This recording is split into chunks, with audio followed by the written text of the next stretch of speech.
Ang susunod na programa ay rated PG. Patnubay at gabay ng magulang ay kailangan sa mga batang manonood.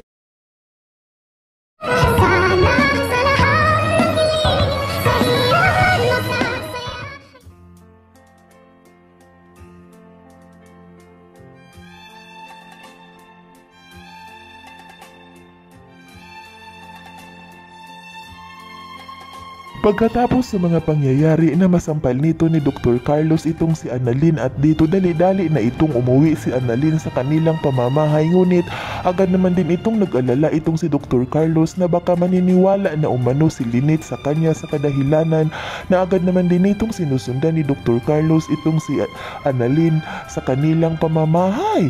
At dito nauna nga itong si Annalyn makarating kay Dr. Carlos sa kadahilanan na nakasumbong na itong si Annalyn sa mga nangyayari sa kanya, ngunit hindi pa rin ito nagpapatinag itong si Dr. Carlos at nilakasan pa rin niya ang kanyang loob na pumasok sa pamamahay ni Lynette. At dito sa pintuan na itong si Dr. Carlos ay nag-alala ito na baka naniniwala na umano itong si Lynette sa kanyang anak at kailangan umano nitong gawin ni Dr. Carlos ang lahat-lahat upang hindi umano ito masira si Dr. Carlos kay Lynette at itong kanyang anak umano ang masisira sa kanya. At agad na itong tumuktok itong si Dr. Carlos sa pintuan at dito ng pagbukas nito ni Lynette ay ikinagulat naman din ito ni Lynette nang kanyang makikita itong si Dr. Carlos, kung kaya't agad naman din itong nagsalita itong si Lynette at sinabihan nito si Dr. Carlos na mabuti umano na pumunta si Dr. Carlos sa kanilang pamamahay dahil kailangan umano nilang mag-usap.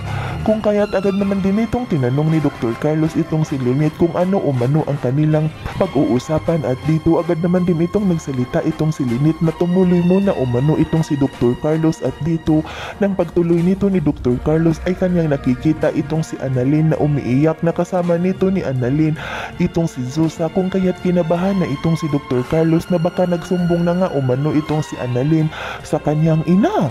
At dito pagkatapos nitong sundan ni Lynette itong si Dr. Carlos na umupo ay hindi na itong nagdadalawang isip pa itong si Lynette at agad nitong tinanong ni Lynette itong si Dr. Carlos na sagutin umano itong si Lynette ng totoo kung ano ang ginawa umano nito ni Dr. Carlos sa kanyang anak.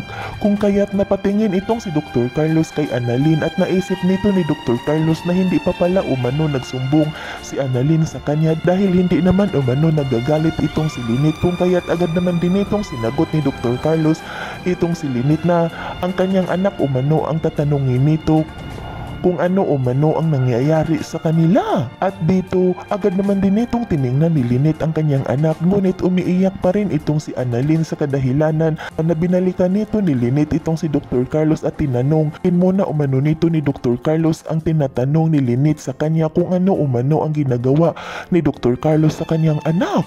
Yan ay ating aabangan sa susunod pa na pangyayari sa kaganapang ito ng Abot Kamay na Pangarap. Huwag mong kalimutang isubscribe at i-hit ang notification bell ng aking channel.